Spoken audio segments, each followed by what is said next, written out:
बिस्मिल्लाहिर्रहमानिर्रहीम अस्सलामु अलैकुम अल्लाहुम्मा सल्लि अला आले मोहम्मद सल्लल्लाहु तआला अलैहि वसल्लम। वेलकम टू सियासी शतरंज। ख़वातीन और हज़रात, पाकिस्तान एक तारीखी मोड़ से गुजर रहा है।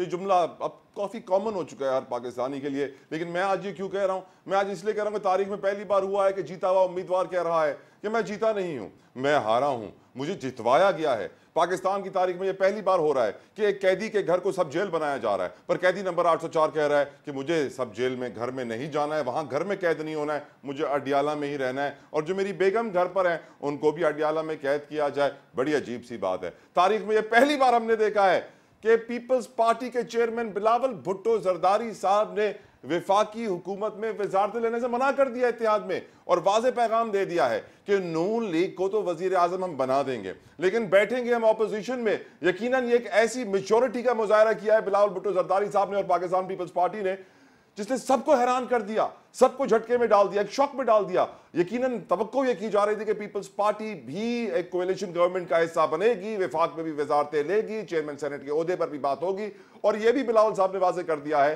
कि सदर मुमलिकत आसिफ अली जरदारी को ही बनना चाहिए क्योंकि मुल्क के हालात ऐसे हैं। मुझे एक जुमला याद आ रहा है पीडीएम हुकूमत का, रियासत की खातिर सियासत कुर्बान कर दी, क्योंकि आने वाले वक्त में भी कुछ ऐसे ही हालात नजर आ रहे हैं कि मुश्किल फैसले करने पड़ेंगे और फिर हुक्मरान यही कहेंगे कि हमने मुल्क की खातिर, रियासत की खातिर, सबकी खातिर अपनी अपनी सियासत कुर्बान कर दी। और आज भी हम यही देख रहे हैं कि जो आने वाला वक्त है उसमें IMF के साथ फौरन से प्रोग्राम का मुआहदा तय करना है, नए प्रोग्राम में जाना है, सख्त शराइत होंगी जिसे पॉलिटिकली अनपॉपुलर डिसीजंस कहा जा रहा है, अनपॉपुलर रिफॉर्म्स कहा जा रहा है, जो भी हुकूमत लेगी उसके लिए मुश्किलात होगी। हम जानते हैं पीडीएम में भी महंगाई ने लोगों को परेशान कर रखा। बताया जा रहा है कि आने वाली हुकूमत में भी नए महंगाई के रिकॉर्ड्स बनेंगे, क्योंकि सियासी इस्तेकाम के बिना मुआशी इस्तेकाम तो मुमकिन ही नहीं है, पॉसिबल ही नहीं है। फिर आगे हम तरक्की कैसे करेंगे? पीटीआई की बात करें तो अली अमीन गंडापुर को पीटीआई ने नामजद कर दिया है as chief minister Khyber Pakhtunkhwa, उनके उम्मीदवार होंगे। और साथ साथ पीटीआई ने और भी बड़ी अनाउंसमेंट्स की हैं। मुत्तहदा वहदतुल मुस्लिमीन MWM में वो इत्तेहाद कर रहे हैं। यकीनन MWM को इतनी बड़ी जमात तो नहीं है, लेकिन मेरी नज़र में अब MWM का स्ट्रेचर बढ़ जाएगा जब एक साथ 90-100 के करीब उम्मीदवार उनको ज्वाइन करेंगे नेशनल असेंबली में। लेकिन पीटीआई ने वाज़ेह कर दिया है कि वो नेशनल असेंबली में अपोजिशन का किरदार अदा करेंगे, KPK में अपनी गवर्नमेंट बनाएंगे।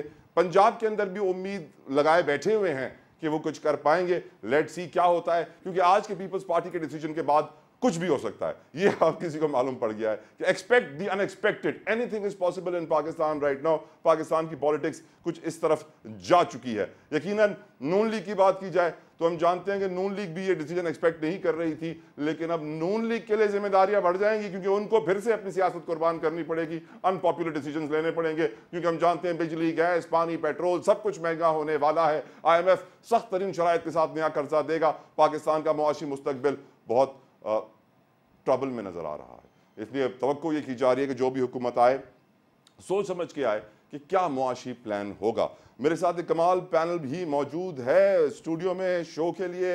यकीनन तारुफ करवाऊँ, मेरे साथ नजमी आलम साहब मौजूद हैं कराची स्टूडियो में from Pakistan Peoples Party. Thank you so very much Najmi sahab. Azhar Siddique साहब मुझे ज्वाइन करेंगे फ्रॉम PTI, रियान हाशमी साहब फ्रॉम MQM पाकिस्तान, अल्लामा अमीन शहीदी साहब फ्रॉम MWM, सना मिर्जा साहिबा मुझे ज्वाइन करेंगे, सीनियर एनालिस्ट, किसी तारुफ की मोहताज नहीं है। एक ब्रेक के बाद कहीं मत जाइएगा।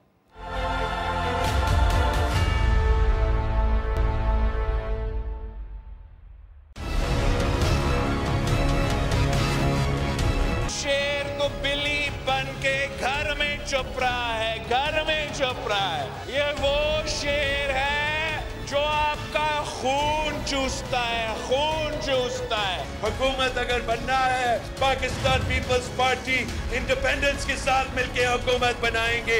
ये शेर वाले कायदे इस पे इख्तलाफ होंगे। अब मुकाबला शेर और तीर के दरमियान है। चौथी बार लड़ रहा है वो, आज तक आपको अपने मंशूर के बारे में नहीं बता सका कि वो चौथी बार अगर उसको कुर्सी मिले उसने करना क्या है। कभी कोई शोबाज मुसल्लत किया जाता है तो कभी कोई वसीम अकरम प्लस मुसल्लत किया जाता है। इस मुल्क की अक्सरियत किसी भी शख्स को चौथी बार वजीर आजम नहीं देखना चाहता। अगर किसी तरीके से ये शख्स चौथी बार बना वजीर आजम, ये मुल्क उसको वजीर आजम मानेगा नहीं। ये मुल्क कैसे चलेगा, ये मईशत कैसे चलेगा? एक बार फिर मैं अपने मेहमानों को वेलकम करना चाहूंगा। नजमी आलम साहब बहुत बहुत शुक्रिया, अजहर सिद्दीक साहब, रेहान हाशमी साहब, अल्लामा अमीन शहीदी साहब, सना मिर्जा में कुछ देर में ज्वाइन करेंगी, हाफिज एहसान अहमद भी हमारे साथ आगे चल के प्रोग्राम का हिस्सा बनेंगे। लेकिन let's start the discussion with Najmi Alam साहब, क्योंकि मेरी नज़र में आज बिलावल भुट्टो जरदारी साहब ने सबको सरप्राइज कर दिया। नजमी साहब, काफ़ी सारे जरा ये कह रहे हैं कि जो फैसला था, क्योंकि तवक्को ये की जा रही थी कि पीपल्स पार्टी वजारतें ले लेगी वफाक में, और बहुत सारी और भी सीट्स थी, चेयरमैन सेनेट की सीट थी, सदर मुमलिकत की सीट थी, लेकिन नून लीग का साथ तो वो दे रहे हैं। ये कह दिया, पीटीआई ने तो वाजे कह दिया था कि हमारे साथ नहीं चलेंगे। अब सवाल ये सर, ये फैसला बिलावल साहब का है, जरदारी साहब का है, या कमेटी का है? देखें, ये हमारा सीईसी का इजलास 2 दिन से चल रहा था, ठीक है, उसमें बिलावल साहब या आसिफ साहब के वर्जन को ज़्यादा अहमियत दी जाती है, हेड हैं पार्टी के, लेकिन ये पूरी सीईसी के मैक्सिमम मेंबर से का ये फैसला था कि हमें मुल्क के सिस्टम को भी डिरेल नहीं करना है। अगर हम कह देते हैं कि हम नहीं करेंगे, किसी के साथ भी नहीं जा रहे, तो फिर तो कोई हुकूमत नहीं बनेगी। फिर या तो आपको फ्रेश इलेक्शन पे जाना पड़ जाएगा नेशनल असम्बली के, वो और सिस्टम वो अफोर्ड नहीं कर सकते, वो अफोर्ड नहीं कर सकते। आप देखें, रोज़ स्टॉक मार्केट 2500-3000 इंडेक्स नीचे गिर रही है और बड़ी अनसर्टेनिटी है। तो ऐसे में पीपल्स पार्टी ने अपना हमेशा की तरह रोल अदा किया है और डेमोक्रेसी को डिरेल नहीं होने दे रही। ठीक है जी, आप बन जाएं प्राइम मिनिस्टर, हम आपको वोट दे रहे हैं, लेकिन हमें वजारतें लेने का शौक़ नहीं है कि हम वजारतें ले लें। हमने अपने पर्सनल फ़ायदे का नहीं सोचा है, और हमने इसकी सिर्फ हमारी ख्वाहिश है कि ये मुल्क का डेमोक्रेटिक सिस्टम डिरेल ना हो, वरना बहुत क्राइसिस आ जाएगा। क्योंकि आने वाले दिनों में जो हालात हैं, IMF और ये सब, वो बड़े क्रिटिकल टाइम है फॉर पाकिस्तान। अगर हम उसको सही तरीके से हैंडल नहीं कर सके तो हम बहुत क्राइसिस। वैसे आप सरप्राइज हुए थे या आप एक्सपेक्ट कर रहे थे? हमारे दिल की आवाज़ है वर्करों की, दिल की आवाज़ है, लेकिन आप सरप्राइज हो गए थे? नहीं, हम लोग, एक बात चल रही थी, बहुत से ज़्यादातर जो पार्टी के लोग थे उनके अंदर डिस्कशन में यही आ रहा था। ठीक, अब अजहर सिद्दीक साहब, आपको झटका लगा सर?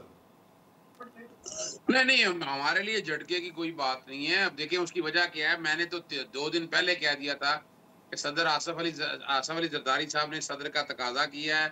चेयरमैन सेनेट की सीट इन्होंने यूसुफ रजा गिलानी, मैं नाम बता रहा हूँ आपको, आप देख लीजिएगा, Raja Pervez Ashraf speaker national assembly के लिए ये उम्मीदवार हैं। यानी ये कहना कि हम कोई लार्जर इंटरेस्ट में या हमारा कोई इंटरेस्ट नहीं है तो ये सीटें क्यों ले रहे हैं आप? तो फिर आप ऐसा करें कि हमारी हिमायत ना लें, मना कर दें कि हमें नहीं चाहिए आपकी हिमायत, हुकूमत बना लें। सुन लेना अब सुन लेना, अब जरा बात तो सुन लें पहले जरा, कि ये तो इन्हें चाहिए था कि ये सारी सीटें जो है ना, ये नजर आ रहा है ये अवाम बेवकूफ नहीं है। आप खुद ना, अभी आपने प्रोग्राम के शुरू में सारा चला दिया कि बिलावल भुट्टो साहब ने पाकिस्तान मुस्लिम लीग नून के बारे में क्या नुक्ता नजर रखते थे, तो आज क्या हुआ? यानी ये तो कोई तरीका नहीं ना कि अवाम को आपने बताया कि इनके साथ इत्तेहाद नहीं करना, हमने इनके साथ नहीं चलना, और आपने वही जो मंशूर और जो आप लेकर आए, जो नारा लगाया आपने, उस नारे के बरखिलाफ कर दिया आपने तो वो मैंडेट ही तोड़ दिया जिस मैंडेट को आप लेकर आए थे। और माजरत के साथ ये किसने कहा है भाई, आपने ये PDM 1 तो पहले सत्यानाश कर दिया इस मुल्क का, अब PDM 2 का तजर्बा तो उससे भयानक तरीन होगा, इस मुल्क की तबाही होगा। यानी यहाँ पर, और इतनी जल्दी क्या थी इनको इंतजार करना चाहिए था, पाकिस्तान तहरीक इंसाफ से इनको मिलना चाहिए था, इनसे राब्ता करना चाहिए था। यानी वो खाली देखें हाई मॉरल ग्राउंड पे तो बात है। यानी मैंने तकरीबन मैं पिछले जब से बल्कि इलेक्शन से पहले से मैं कह रहा हूँ कि पाकिस्तान पीपल्स पार्टी के साथ जो है ना PTI का इत्तेहाद होना चाहिए। पाकिस्तान पीपल्स पार्टी एक जमहूरी जमात है। Never too late sir, it's never too late. नहीं, यू आर राइट। देखिए वजह क्या है, जरा समझिएगा। पावर कॉरिडोर की गेम है, साहब के आगे पावर कॉरिडोर की गेम है। यानी आज जब प्रेस कॉन्फ्रेंस करने आया शहबाज शरीफ तो वो डाउट रह गया था, उसने आगे कहा इलेक्शन ही, वही जुबान बोली एस्टैब्लिशमेंट की। उसके बाद वो एक्स सर्विसमैन सोसाइटी के जनरल रिटायर अब्दुल कयूम आ गए, अजहर साहब आपने कंफर्म किया इट्स नेवर टू लेट पे हाँ का, यानी आज भी ये मौका है कि पीपल्स पार्टी और PTI में दोस्ती हो जाए। नहीं, इन्हें चाहिए, देखिए पाकिस्तान पीपल्स पार्टी को इतनी जल्दी फैसला नहीं करना चाहिए। इन्हें चाहिए कि पाकिस्तान तहरीक इंसाफ के साथ भी बैठकर एक डायलॉग करें। अगर वाकई राब्ते आप भी तो कर सकते हैं सर, राब्ते आप भी कर सकते हैं, आप कर लें खुद, हमने तो नहीं मना किया आपको। मैं एक बात बताऊं, उसकी एक मेन वजह ये है कि हमारे लीडर जो है ना, हमारे चेयरमैन है जेल के अंदर, तो हमारा अभी नहीं, आज कितने दिनों बाद तो राब्ता उनसे हुआ है। अब रोजाना तो मुलाकात हो नहीं सकती ना, रोजाना तो बातचीत नहीं हो सकती है, तो ये तो बड़े आराम से अभी हम इलेक्शन के डिस्प्यूट पे बात कर रहे हैं, इनको हुकूमत बनाने की पड़ गई है। इतनी जल्दी क्या थी? अभी इलेक्शन के रिजल्ट तो आ जाने अच्छा दे यार। साहब, आपके लीडर सर पाकिस्तानियों को कंफ्यूज बहुत ज्यादा कर रहे हैं। वजह ये है, ये पाकिस्तान का पहला कैदी है सर जिसके घर को जेल बनाया जा रहा है, लेकिन फिर भी वो घर जाने को तैयार नहीं, अडियाला में रहने चाहता है और अपनी बेगम को भी अडियाला बुलाना चाहता है। अब जवाब लूंगा मैं आपसे, लेकिन एक सेकंड जरा थोड़ा सा वेट कीजिएगा इसके लिए। रेहान साहब, क्या आपको बिलावल भुट्टो जरदारी ने आज सरप्राइज किया सर? बिस्मिल्लाहिर्रहमानिर्रहीम। देखिए, एमक्यू पाकिस्तान का मौक़िफ़ रोज़े अव्वल से ही ये रहा है और पीपल्स पार्टी के दोस्तों के साथ भी हमारा मुतालबा जो इन्होंने तहरीरी शक्ल में जिस पे दस्तखत किया, उसमें जो मुतालबात हैं वो मशरूत है किसी के साथ भी इल्हाक़ या मुफ़ाहमती अमल को के आगाज़ करने के ऊपर। तो अगर पीपल्स पार्टी या कोई और जमात भी हमारे उन तमाम मुतालबात के ऊपर जो कि हम कॉन्स्टिट्यूशनल अमेंडमेंट के ज़रिए करना चाह रहे हैं, उसके ऊपर हिमायत करती है, तो हमारे लिए सिर्फ जो नुक्ता नज़र है, हमारा जो फोकस्ड एरिया है वो यही है। अब ये पीपल्स पार्टी एक आज़ाद पार्टी है, इसका अपना डिस्क्रिशन है कि वो जो भी डिसाइड करे कि लार्जर कैनवस के ऊपर वफाक में हुकूमत बनाते हैं या सिंध में ही हुकूमत आप एक्सपेक्ट कर रहे थे रेहान साहब, आप ये फैसला एक्सपेक्ट कर रहे थे रेहान साहब ऑन अ पर्सनल लेवल? मैंने अभी तो बहुत सारे सरप्राइजेज हैं, सरप्राइजेज आने हैं बहुत सारे इस तरह के। मेरा ख्याल है कोई बईद नहीं, कोई भी पॉलिटिकल पार्टी उसका अपना सवाबदीदी इख्तियार है, किसी भी किस्म का डिसीजन ले सकिए। तो सरप्राइजेस तो अभी आने हैं एक हफ्ते तक मजीद। राइट, एक सरप्राइज आज एक और आया। अल्लामा अमीन शहीदी साहब हमारे साथ मौजूद हैं, मजलिस वहदतुल मुस्लिमीन के। अल्लामा साहब बहुत बहुत शुक्रिया एक तो आपकी कीमती वक्त के लिए सर। अल्लामा साहब, आज एक और तारीख रकम हुई, मेरे ख्याल से आज एक दिन में MWM देखते देखते बहुत बड़ी ताकत बन गई है। 100 के करीब उम्मीदवार कौमी असेंबली के जीते हुए आपकी पार्टी में आने वाले हैं। एक तो सर आपकी नज़र में अब क्योंकि MWM एक सियासी स्टैचर आज से आ गया है उनके पास, एक बहुत बड़ा लेवल आ गया है उनके पास, तो क्या अब आपके जो गोल्स थे सर सियासत में आने के वो वही रहेंगे, उनको पाए तकमील तक पहुंचाया जाएगा, मिशन आगे बढ़ाया जाएगा, या फिर मिशन यही है कि PTI को बचाया जाए सर? देखिए, बुनियादी तौर पर मजलिस वहदत मुस्लिमीन सिर्फ एक सियासी जमात नहीं है, एक दीनी सियासी जमात है। बेशक। और दीनी सियासी जमातों के पेश नज़र असल हदफ सिर्फ इक़्तिदार तक और पावर पॉलिटिक्स का मुजाहरा करना नहीं है, बल्कि वैल्यूज और अक़दार की जंग उनकी नज़र में सबसे पहली तरजीह है। अगर मजलिस वहदत मुस्लिमीन और PTI के दरमियान आप नुक्ते इश्तराक देखें तो वो क्या है? वो जुल्म के खिलाफ एक दूसरे का साथ देना है।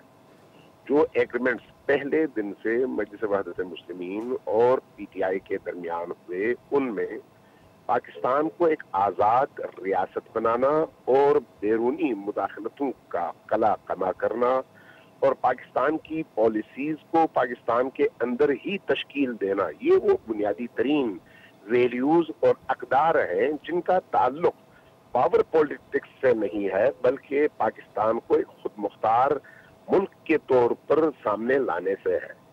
लिहाजा मजलिस वहदत मुस्लिमीन की क़यादत ने और मरकजी उस कमेटी ने जो बातें PTI से की है अब तक, तो उसमें आपने देखा होगा कि मजलिस वहदत मुस्लिमीन ने कोई मुतालबा नहीं रखा गैर मशरूत बल्कि बड़े ही बावकार अंदाज में जुल्म के मुकाबले में उनका साथ दिया है PTI का, और जो गैर जमहूरी हथकंडे हैं उसके मुकाबले में जमहूरियत को फरोग देने की बात की है। और इसी तरह से पाकिस्तान के अंदर अवाम के उमंगों की तर्जुमानी को अपनी पहली तरजीह पर रखा है।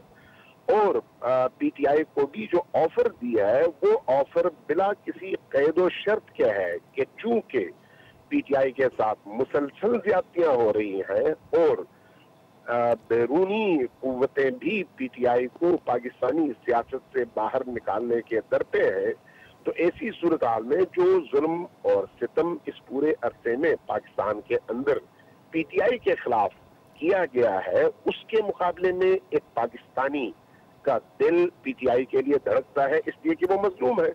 और मजलूम की हिमायत ये जाहिर है हमारा ईमान भी है और हमारा अकीदा भी है। बिल्कुल है। लिहाजा इस वक्त अगर PTI के अराकीन मजलिस वहदत मुस्लिमीन को ज्वाइन करते हैं तो उस एतबार से है कि उन अक़दार और वैल्यूज के लिए दोनों पार्टियां मिलकर काम करें।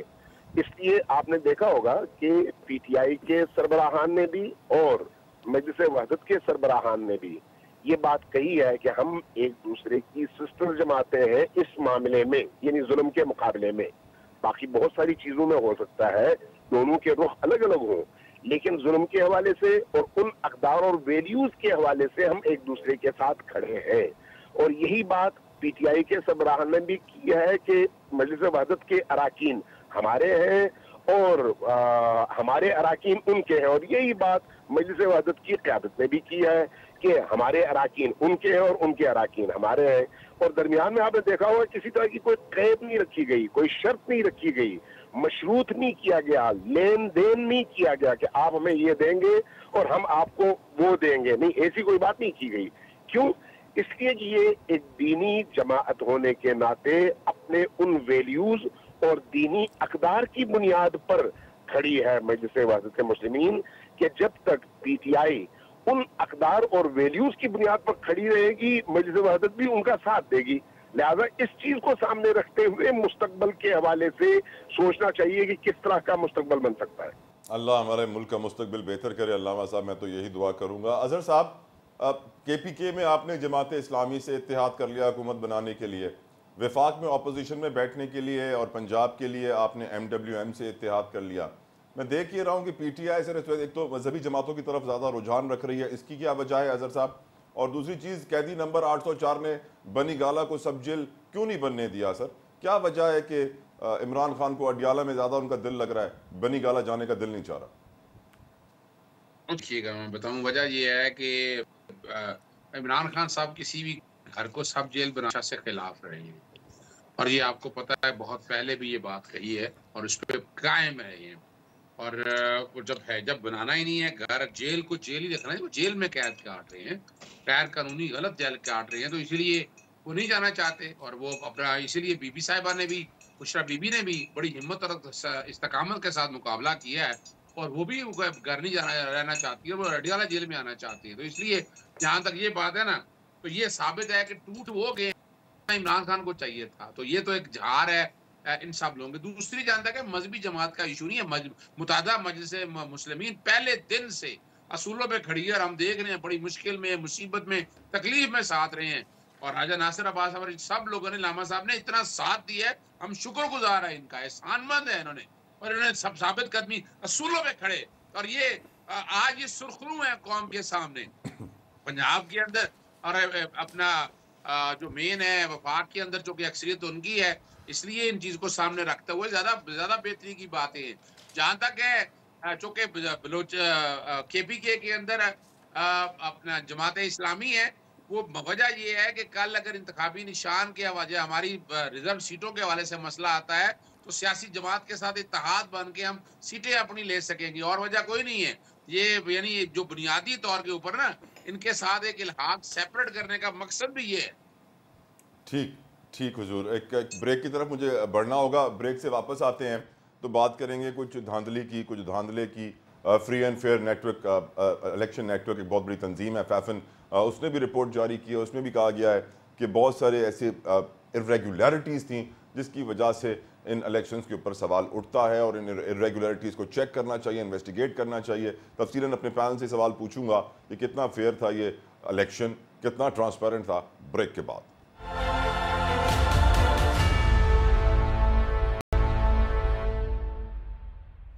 Welcome back. Free and fair election network बहुत बड़ी तंजीम है, फैफन, जो कि मॉनिटर करती है कि जब भी इंतखाबात हों, जिस भी मुल्क में हो, वो साफ शफाफ हो, ट्रांसपेरेंट हो, कोई धांधली ना हो, कोई इर्रेगुलरिटीज़ ना हो, और होती है तो उनकी निशानदेही करती है। हमारे 2024 के इलेक्शन में जो निशानदेही उन्होंने की है, उसमें कहा गया है कि कौमी असम्बली के 135 हल्कों में फैफन के मुबस्सरीन को नताइज की तैयारी का मुशाहिदा नहीं करने दिया गया। आरओज के इस अमल से इंतखाबी शफाफियत पर सवालात उठते हैं। ये भी कहा गया कि मुशाहिदे से रोके गए हल्कों में 46 में पीटीआई कामयाब हुई, 43 में नून लीग, 28 में पीपल्स पार्टी, और ये भी कहा गया कि 80 हल्कों में से 42 में थेले उम्मीदवार या एजेंट्स के बगैर खोले गए। यकीनन ये बहुत बड़े सवालात हैं जो हमारे इलेक्शंस पे लग चुके हैं, लेकिन हमेशा की तरह इस कौम को आदत है जितने भी सवाल लग जाएं हजम कर जाओ, क्योंकि अब इन्हीं इलेक्शन से काम चलाना है। री इलेक्शन हम अफोर्ड नहीं कर सकते हैं, गरीब मुल्क है। खैर, नजमी आलम साहब, आपकी भी एक वायरल वीडियो आई थी जिसमें आप अपने ही नेशनल असेंबली के उम्मीदवार की बुराइयां कर रहे थे। मैं उसी वक्त सुनते ही समझ गया था फेक है, लेकिन जिस तरह की pre poll rigging, pre poll manipulation, poll day rigging पहले कभी देखी आपने? क्योंकि आप बड़े सीनियर सियासतदान हैं, काफी इलेक्शन देख चुके हैं। प्री पोल रिगिंग तो इसमें मुझे कहीं नज़र नहीं आ रही। मैं रहते कराची में इन्वॉल्व रहा हूँ इलेक्शन में, कि प्री पोल रिगिंग जैसी कोई चीज़ मुझे कहीं नज़र नहीं आ रही। हाँ, पोलिंग के दिन बड़ी बात चीज़ें हुई हैं, और ख़ास तौर पे बड़े अनएक्सपेक्टेड रिजल्ट कराची में जो हम देख रहे थे। मैं सोए तो कुछ थे, रिजल्ट उठे तो कुछ और। मैं करता हूँ कि I lost, I don't say कि मुझे किसी ने हरवाया। No, I am fairly lost. मुझे उसमें किसी को मैं इल्ज़ाम नहीं दूंगा बिल्कुल। Although I secured 20,000 vote, but I lost and I secured genuine 20,000। किसी प्रेशर में तो नहीं कह रहे आप? ये किसी का प्रेशर नहीं, किसी को खुश करने के लिए नहीं, किसी को खुश नहीं करना। मैं ऐसे जुमले दूंगा तो बड़े साहब खुश हो जाएंगे। नहीं, कोई भी क्या, मैं अपना पॉलिटिकल वर्कर हूँ और अपनी सोच रखता हूँ। लेकिन मुझे हैरत ये होती है कि हमारे ही हल्के से फारूक सत्तार साहब, बड़े नाम है MQM के, he secured 450 votes, enemy 241, and from the other जो मेरे ख्याल में MQM का हल्का नहीं है, वहाँ से वो 20,000 ले लेते हैं।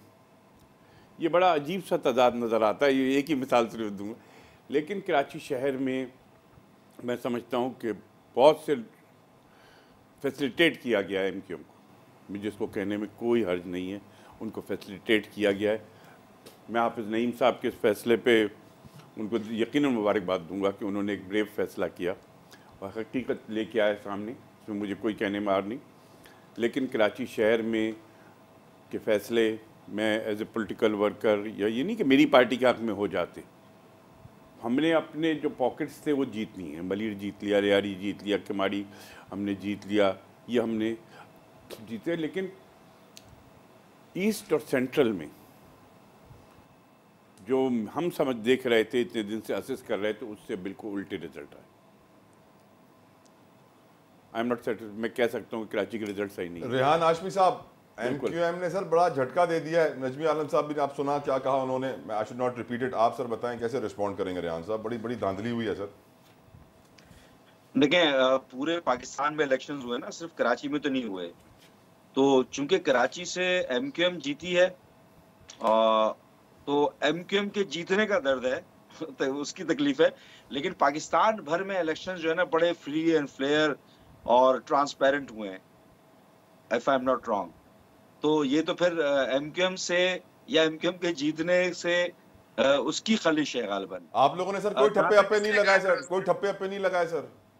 नहीं, ट्रांसपेरेंट किसने कहा इलेक्शन हुए हैं? कौन कहता है ट्रांसपेरेंट इलेक्शन हुए हैं? सर ये रेहान हाशमी साहब कह रहे हैं MQM पाकिस्तान के। अजहर साहब, अच्छा, ये कहते हैं, मैंने कहा पता नहीं कह रहे हैं, सबने कह दिया। बिल्कुल, हमने किसी जमात ने कहा। ठीक, रेहान साहब, अच्छा एक और चीज, अब आपको वजारत तो बड़ी मिलने वाली है, कंप्लीट करें। जी, बात मुकम्मल हुई। मैं अर्ज कर रहा था, क्योंकि MQM कराची से मैंडेट लेकर आई, तो इसलिए पूरे पाकिस्तान के इलेक्शन नजर नहीं आ रहे, कराची के इलेक्शन नजर आ रहे हैं। हालांकि गैर जानिबदार होने चाहिए थे, प्री पोल रिगिंग हो या पोलिंग डे की रिगिंग हो या पोस्ट पोलिंग रिगिंग हो, तो पाकिस्तान तो पिछले 75 सालों से इस तरह के कहीं ना कहीं मामला तो दिखता रहा है। आदत हो गई है, अनफॉर्चुनेट है ये बहुत ज्यादा। लेकिन मसला पता क्या है, अब उस फेज से निकल जाए जिसका जहां जोर लग रहा था। मैं क्योंकि इसलिए नहीं कह रहा हूं कि हम जीते हैं और दूसरों को तकलीफ है।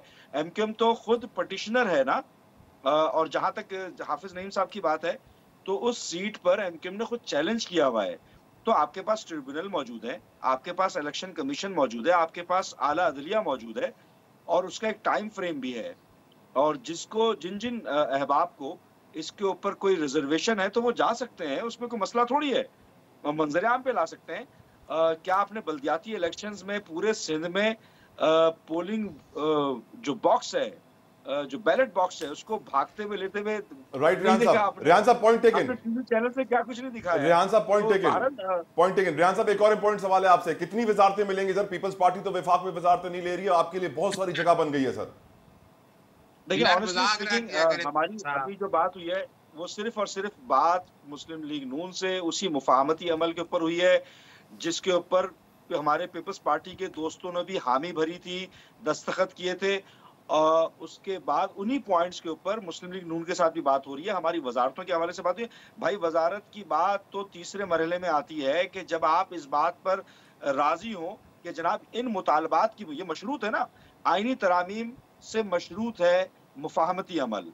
अगर इस मुफाहमती अमल को आपने पायदार बनाना है तो हमारी उस आईनी तजावीज़ को, उसके ऊपर मुबाहिसा हो सकता है फोरम ऑफ द हाउस, उसका तरीक़ाकार वज़ा हो सकता है, रूट लेवल डेमोक्रेसी का तरीक़ाकार वज़ा करने के ऊपर आप अगर राजी होंगे तभी आगे बात बनेगी। तो अभी हमारा, और अभी राइट नाउ हमारी राब्ता कमेटी की मीटिंग जारी है और उसमें मुशावरती अमल जारी है।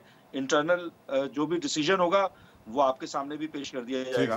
ठीक सर। अजहर साहब, कुछ हमारे नादान साथी हैं ऑफिस में, वो मुझे प्रोग्राम शुरू होने से पहले कह रहे थे कि मैं आपको ब्रेकिंग न्यूज, मेरे साथी ने मुझे ब्रेकिंग न्यूज दी, कहते हैं कि मैं आपको ब्रेकिंग न्यूज देना चाहता हूं, और वो ये है कि पीटीआई जो है MWM के साथ अब मिल गई है तो अब हुकूमत बना सकती है। क्या वाकई सर ये ख्वाब अब चकनाचूर हो चुका है? रियलाइज कर लेना चाहिए पीटीआई वालों को कि वो अपोजिशन में जाएंगे, या अब भी हुकूमत बनाने का ख्वाब बरकरार है? अजहर साहब देखिए, वो ख्वाब जो आप कहे, वजह है कि हमने इलेक्शन चैलेंज किए हुए हैं सारे। वो जो कह रहे हैं ना साफ शफाफ इलेक्शन, किसने साफ शफाफ इलेक्शन कहा है? पाकिस्तान मुत्तहिदा मजलिस मुस्लिमीन ने, तहरीक लब्बैक पाकिस्तान ने, अपना जमात इस्लामी ने, सारा कुछ तो दिखा दिया। इशू कराची है उसका नहीं है। अपना नजमी साहब ने बड़ी जबरदस्त बात कही है, उन्होंने कहा जिस हल्के में MQM का वोट ही नहीं, 20,000 वोट कहां से निकला है। बड़ा लॉजिकल है और ये मानना चाहिए, कबूल करना चाहिए इस बात को, यानी यही है। और दूसरी जहां तक बात है ना, MQM के हमारे दोस्त हैं, हमारे साथ वक्त गुजारा है, इनका तरीकाकार यही है कि जनाब आईनी तरमीम है, हमने को पैकेज लेना है। लेकिन आपने कभी देखा कि ये किस तरह हुकूमत से निकल के कभी हो? हम सुनते रहे, आज इस्तीफा दे रहे हैं, कल जा रहे हैं, परसों जा रहे हैं, कभी देखा हो आपने? सर जी ये ड्रामा पाकिस्तान के लोगों ने बहुत देखा है, हम जा रहे हैं लूट के फिर वापस आ जाते हैं। जो बता रहे हैं ना जी, इनकी लाइफ लाइन है हुकूमत में रहना, इक्तदार में रहना। इन्होंने सीख लिया वक्त के साथ कि यानी बेवकूफ भी कौम को कैसे बनाना है और इक्तदार में कैसे रहना है। तो अब ये इतना आसान काम नहीं है। नौजवान नस्ल सारा I will let you respond. I will let you respond एक मिनट में। I would like to respond. जी सर। क्या ऐसा काम किया है कि जिससे बैठ के, यानी हर हुकूमत में साथ रहे हैं, हमारे साथ रहे, अपने PDM के साथ रहे, उससे पहले हर हुकूमत में रहे हैं, और आगे कहे जी ना पिछले 20 साल 30 साल से हुआ, ओ भाई आप हुकूमत का हिस्सा रहे हैं, क्यों रहे हैं? अजहर भाई मेरे सवाल का जवाब दें, मेरे सवाल का जवाब दें। क्या आप हुकूमत बना सकते हैं अब भी? ये बिल्कुल हम बना सकते हैं। उसकी वजह हम बता देते हैं कि अभी हमने फॉर्म, अभी मैं बता देता हूँ कि हमने इलेक्शन चैलेंज किए हुए हैं जनाब। रिजल्ट अभी रीपोल वगैरह, रीकाउंटिंग वगैरह का सारा काम अभी चलना है और 15 दिन का टाइम है। अभी रिजर्व सीटें नहीं है आपके पास, MWM ने नाम नहीं दिए, रिजर्व सीटें आपको नहीं मिलेंगी 26 नहीं। अगर ये देखिए, मैं फिर बताता चलूं, चलें इसका भी जवाब दे देता हूँ। ये अपनी जगह पर मौजूद है। हमने पाकिस्तान तहरीक इंसाफ में सेक्शन 215 आज लगा हुआ था लाहौर हाई कोर्ट में, जो चैलेंज किया है कि ये अल्ट्रा वायरी है, ये आइन के आर्टिकल 17 से मुतसादम है। यानी पार्टी का सिंबल लेने से मुराद ये नहीं है कि पार्टी बैन कर दी, पार्टी को छीन लिया आपने, पार्टी को इस तरह नहीं छीना जा सकता। और सिर्फ और वो बुनियादी तौर पर देखे, पाकिस्तान तहरीक इंसाफ ने इलेक्शन लड़ा है, वो आप उसको इंडिपेंडेंट कह रहे हैं। इंडिपेंडेंट किस बात पे कह रहे हैं? अगर सिंबल नहीं था तो सिंबल पे तो इलेक्शन लड़ा है उन्होंने, चाहे आजाद में लड़ा है, लेकिन वो पाकिस्तान तहरीक इंसाफ का फॉर्म 33 में ना भी आप डालें, लेकिन वो पार्टी के लोग हैं, पार्टी की सीटें उसके मुताबिक मिलनी है। अब ये जो टेक्निकल इश्यूज को सामने रखने के लिए अगर ये किया है तो हम ये कह लें जी हमारी ये कोलिशन आ गई है साथ, ये मौजूद है। अगर हालांकि रिजर्व सीटों का पार्टी सिंबल से कोई ताल्लुक नहीं है। साहब आपकी कदा कलामी कर रहा हूँ, आपकी ये सीटें अगर आपको नहीं मिलेंगी तो ये खाली रहेंगी, ये किसी और को नहीं मिल सकती। ये बिल्कुल सही बात है। जो रिजर्व सीटें आपके आज़ाद मेंबरों के कोटे में जो आएंगी, अगर उनको नहीं दी जाती तो ये किसी और पार्टी को नहीं मिल सकती। ये सीट नेशनल असेंबली अनकम्प्लीट रहेगी। अदर साहब ऐसा ही है, बिल्कुल। अब इस चीज को अगर सामने रखे देखिए तला, बात बड़ी वाज़ेह है। ये टाइम है हीलिंग का। ये कोई तरीका नहीं था। यानी मैंने आपके सामने बताया ना कि नजर आ रहा है कि एस्टैब्लिशमेंट इस सारे मामले में फिर खेल रही है, फिर कर रही है। यानी हम तो चाहते हैं कि इस मुल्क में जमहूरियत आ गया है, लेकिन हम अगर फिर चाहते हैं कि हम उन्हीं के साथ सर के उन्हीं के साथ चले, उन्हीं की गोद में बैठकर चले, तो फिर अल्लाह ही हाफिज है। तो आप जो छोड़े करें इस बात को। राइट अजहर साहब। अब रेहान साहब आप जल्दी से रिस्पॉन्ड कर लें, फिर मैं अल्लामा साहब की तरफ जाऊं। रिस्पॉन्ड करूंगा। ये जो मेरे भाई जितनी जोर आवरी के साथ जो बात कर रहे हैं ना हुकूमत बनाने की, तो भाई इनको दुख तो होगा कि इनके अपने ही आजादी अक्सरियत पूरी नहीं हो सकी, तो एमक्यूएम ने ठेका लिया हुआ था इनकी हुकूमत को कायम रखने का कि एमक्यूएम के कंधे पर चढ़कर हुकूमत को बरकरार रखते। और अभी ये जो तो तगोदौ कर रहे हैं, मेहनत कर रहे हैं, तो क्या जुम्मे को खुतबा पढ़ाने के लिए कर रहे हैं? वो भाई प्राइम मिनिस्टर बनने के लिए, हुकूमत साजी के लिए कर रहे हैं। और नजमी भाई ने एक बात कही तो मैं इसको रद्द करता हूँ, चूंकि ये NA 244 की बात कर रहे हैं तो एमक्यूएम का ही हल्का रहा है भाई, वो सुरजानी का इलाका है, एमक्यूएम का हल्का रहा है। सुरजानी के अलावा मंगो पीर भी है। जी मंगो पीर का, मंगो बंसरोड भी आपका इलाका है नजमी भाई, वो मेन इलाका है सुरजानी का, गढ़ है मेरे बाजान। रतन तालाब, पाकिस्तान चौक, बंस रोड, ये भी तो PNT कॉलोनी, ये भी तो आपके हमेशा से इलाके रहे ना। तो यहाँ से क्यों 450 वोट, 450 वोट क्यों पड़े? मैं बड़ा रहा है ना हमेशा से भाई। और जिस हल्के से आप बात कर रहे हैं ना, जहाँ से हारे हैं, वो वहां पर पहले खुशबख्श शुजात बाजी थी। हाँ, वो भी हमें पता है कैसे 2008 में जीती थी खुशबख्श शुजात बाजी। वो चले, वो माफी हो गया, उस पे बात नहीं कर रहा। लेकिन मुझे बड़ा 2018 भाई मेरी बात सुन लें, मैं बड़ा हैरान हुआ जब मैंने रिजल्ट देखे कि फारूक भाई को 450 वोट पड़े NA पे। मैंने कहा कि भाई गलती से टाइप हो गया। मैंने RO ऑफिस से कंफर्म किया, बाखुदा सीरियस कह रहा हूँ कि आपने गलत बनाया। तो उन्होंने कहा वोट ही इतने निकले, अब मैं क्यों कह रहे हैं राइट। इसमें कोई राइट नहीं है। जल्दी से, वक्त कम है भाई के 244 में से तो जीते हैं ना, वो तो एमक्यूएम का हल्का रहा है। एक और सवाल मुझे तंग कर रहा था कि 241 से 450 कैसे फारूक भाई को पढ़ सकते हैं? ये इसके ऊपर चैलेंज हुआ ना, ये ट्रिब्यूनल में गया है। अल्लामा अमीन शहीदी साहब मेरे साथ मौजूद हैं, मैं उनको भी गुफ्तगू में शामिल। अल्लामा साहब, अब बड़ा प्यारा दिन है, हम जानते हैं आज मौला, हमारे प्यारे मौला की विलादत का भी दिन है। ऐसे में आपकी जमात मजलिस वहदतुल मुस्लिमीन को इतना बड़ा मकाम मिलने जा रहा है असेंबली के अंदर, और अगर अल्लाह की रज़ा से, उसके महबूब, उसकी प्यारी आल की रज़ा से आप हुकूमत बनाने में कामयाब हो जाते हैं, तो क्या इस प्लेटफॉर्म से कुछ करना चाहेंगे हासिल? सर, कोई टारगेट्स हैं ऐसे जो सोसाइटी के लिए आपने अचीव करने हैं, जो दीन के लिए करने हैं, जो पाकिस्तानियों के लिए करने हैं? अल्लामा साहब। देखिए, बुनियादी तौर पर जो बात अहम है वो ये है कि पाकिस्तान इस वक्त जिन बुहरानों का शिकार है, उन बुहरानों से निकालना मेरा ख्याल है पाकिस्तान के हर बेवतन शहरी की सबसे बड़ी ख्वाहिश है। इस वक्त पाकिस्तान में नौजवान मायूस है, इस वक्त पाकिस्तान में सरमायादार मायूस है, इस वक्त पाकिस्तान में काफिलदार मायूस है। मौजूदा सूरत हाल ऐसी है जिसने उम्मीदों को बिल्कुल नाउमीदी में तब्दील कर रखा है। और बिलखुसूस इस दफा इलेक्शन से कबल, इलेक्शन के दौरान और इलेक्शन के बाद जिस तरह की सूरत हाल का मुशाहिदा एक आम पाकिस्तानी ने किया है, उसको आप सामने रखें और उससे आप अंदाजा लगा लें कि एक पाकिस्तानी इस वक्त अपने मुल्क के बारे में क्या सोचता है। मैं आपसे ये गुजारिश करूंगा, अपनी टीम से कहें कि एक सर्वे करें, घरेलू मुलाजिमाओं से जाकर इंटरव्यू करें, किसी और से नहीं, जिनको आप माशरे के अंदर सबसे निचला तबका समझते हैं पढ़ाई के एतबार से, तालीम के एतबार से, उन तक को भी अब जो है बात पता चल चुकी है कि पाकिस्तान में हो क्या रहा है इस वक्त और गुज़श्ता 70 सालों में क्या होता रहा है। इस पावर पॉलिटिक्स में आप ये यकीन रखें कि आइंदा आने वाली हुकूमत, चाहे PTI और MWM की मुश्तरका हुकूमत हो या फर्ज करें नून लीग और PTI की हुकूमत हो, दोनों सूरतों में कोई बड़ी तब्दीली नहीं आनी जब तक इस मुल्क के अंदर आप उन बेसिक्स में तब्दीली न करें जो इस निजाम को, जो करप्ट निजाम है, उस निजाम को ऑक्सीजन फराहम करता है।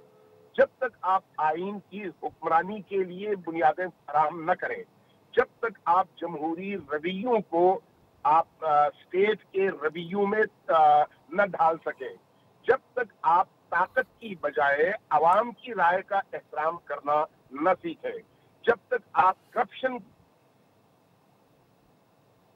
जब तक करप्शन का खात्मा नहीं होगा, अल्लामा साहब यकीनन आपकी लाइन में कुछ डिस्टर्बेंस है, मुझे ब्रेक के लिए कहा जा रहा है, मैं यकीनन शुक्रिया अदा करूंगा अल्लामा अमीन शहीदी साहब का, नजमी आलम साहब का, अजहर सिद्दीक साहब का, रेहान हाशमी साहब का।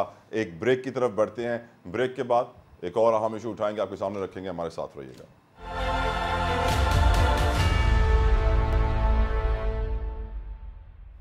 पाकिस्तान में इस वक्त नई हुकूमत बनाने के लिए जोड़ तोड़ उरूज पर है और हम जानते हैं कि इस वक्त राबते किए जा रहे हैं, मुज़ाकरात का अमल भी जारी है। ऐसे में यकीनन एक बहुत इंपॉर्टेंट पॉइंट है जो आपके सामने रखना चाहते हैं, शेयर करना चाहते हैं, जो कि जुड़ा है पाकिस्तान तहरीक इंसाफ से। हम ये जानते हैं कि पाकिस्तान तहरीक इंसाफ के पास यकीनन वाज़ेह अक्सरियत है आज़ाद उम्मीदवारों की शक्ल में, लेकिन अगर उन्होंने अपनी पुरानी आदतें ना बदली, अपने तरीक़ेकार ना बदले, जलाओ घेराव की सियासत ना बदली, तसादुम की सियासत ना बदली, तो इस वक्त फिर रिकन्सिलिएशन और जो हालात हैं वो पीटीआई के लिए बदलने वाले नहीं हैं।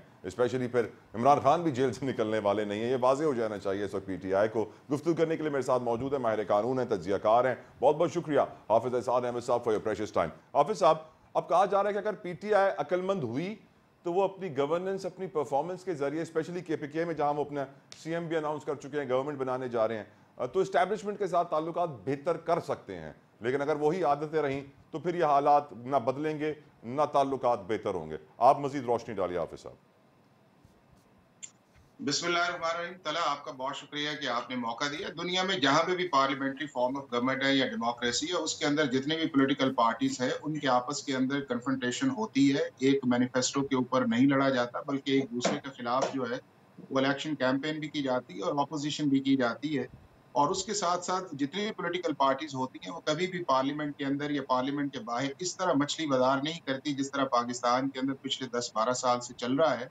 और ना ही इस तरह होता है कि स्टेट इंस्टीट्यूशन जो है उसके ऊपर आप क्रिटिसाइज करें। जिस तरह आपने देखा है कि पाकिस्तान की जुडिशरी जो है वो भी अंडर टारगेट रही है, पाकिस्तान का इलेक्शन कमीशन भी अंडर टारगेट है और पाकिस्तान के एस्टेब्लिशमेंट जो है उसको भी अंडर टारगेट जो है वो किया जा रहा है।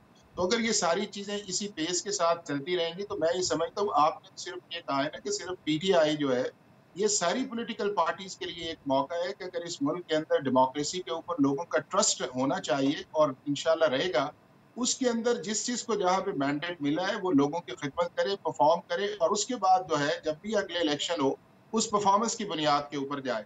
लेकिन अगर आप इसी कन्फ्रंटेशन के अंदर जाएंगे तो ये मुल्क जो है ना उसके अंदर पॉलिटिकल स्टेबिलिटी आएगी, ना इकोनॉमिक स्टेबिलिटी आएगी। और जिस तरह हम एक डिच के अंदर जा रहे हैं इकोनॉमिक साइड्स के ऊपर, गवर्नेंस साइड्स के ऊपर, और पाकिस्तान की जो 60% आबादी है वो इस वक्त आपकी पॉवर्टी लाइन से नीचे है, तो ये किसी भी मुल्क के लिए जो 225 पॉलिटिकल इंस्टेबिलिटी है, ये इकोनॉमिक इंस्टेबिलिटी है, वो किसी के मफाद में नहीं और ये कंटिन्यू भी नहीं होनी चाहिए। तो ये एक ऑप्शन है इन सारी पॉलिटिकल पार्टीज के लिए कि अपनी परफॉर्मेंस को बेहतर करें और स्पेशली पीटीआई का जो 1-1.5 साल से सिलसिला चला हुआ है, इसको असेंबली के अंदर आए, अपना मौक़िफ़ लेके आए, जहां पे उन्हें मौका मिला है वहां के ऊपर बेस्ट परफॉर्म करें और फिर दूसरे प्रोविंस के अंदर एक अच्छी ऑपोजिशन करें, सेंटर के अंदर एक अच्छी ऑपोजिशन करें। लेकिन अगर इसी कन्फ्रंटेशन के अंदर रहेंगे तो मेरा ख्याल क्या है कि ये पाकिस्तान के लिए, पाकिस्तान के इंस्टीट्यूशंस के लिए या पाकिस्तान की पॉलिटिक्स के लिए ये अच्छा नहीं है। अच्छा नहीं है, क्या नुकसान हो सकता है वैसे अगर इन्होंने वही रविश इख्तियार किए रखी? सर क्या नुकसान हो? दो इसके बड़े इमीडिएट आएंगे। एक तो इसका इमीडिएट आएगा ये कि जो आपके मुल्क के अंदर इंटरनेशनल इन्वेस्टर है वो नहीं आएगा इसके अंदर, चूंकि वो ये देखेगा कि ये लोग हर वक्त लड़ते रहते हैं, झगड़ते रहते हैं और इनका कोई इकोनॉमिक या पॉलिटिकल वे फॉरवर्ड नहीं है, तो फिर वो एक जो अनसर्टेनिटी जो है उसके अंदर इस मुल्क के अंदर कोई इन्वेस्टमेंट नहीं करेगा। एक दूसरा ये है कि जो आपका इंटरनेशनल रिलेशंस है जिसके अंदर आपके 2-3 बड़े इकोनॉमिक साइड पे प्रोजेक्ट्स हैं, जिसके अंदर आपका सी पैक भी शामिल है, जीसीसी कंट्रीज उसके अंदर शामिल है, वो भी फिर जो है वो उस लेवल पे नहीं आएंगे कि जिस लेवल पे ये कहा जाए कि इस मुल्क के अंदर पॉलिटिकल स्टेबिलिटी है और वो पॉलिटिकल स्टेबिलिटी जो है वो इकोनॉमिक स्टेबिलिटी के अंदर कन्वर्ट हो सकती है।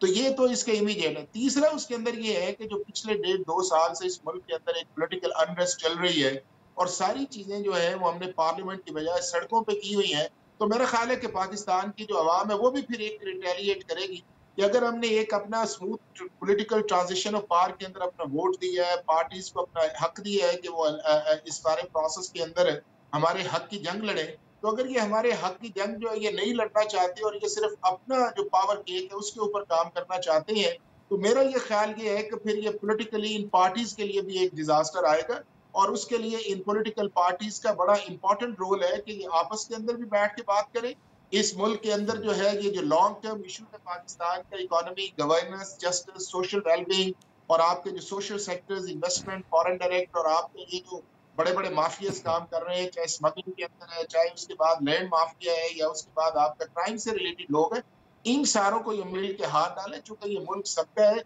और इस मुल्क की इज्जत बका जो है इन पॉलिटिकल पार्टीज का, being a political stakeholder, ये रिस्पॉन्सिबिलिटी है कि इसको आगे लेके जाएं। लेकिन अगर इसी तरह इस कन्फ्रंटेशन के अंदर रहेंगे तो सिस्टम के ऊपर, जिस तरह अब भी आप देखें कि पाकिस्तान के जो पिछले तला 3 इलेक्शंस हुए हैं उसके अंदर आपका जो है वो टर्न आउट कम हुआ है। अब आप 2013 के अंदर आपका टर्न आउट था 55%, 2018 के अंदर आपका टर्न आउट हुआ है 51.9%, यानी कि 52% के करीब, और इस वक्त आपका टर्न आउट जो है वो 48%, यानी कि पाकिस्तान की जो 52% वोटर्स है 128 मिलियन के अंदर, वो पाकिस्तान के अंदर उसने इलेक्टोरल प्रोसेस के अंदर वो नहीं गया।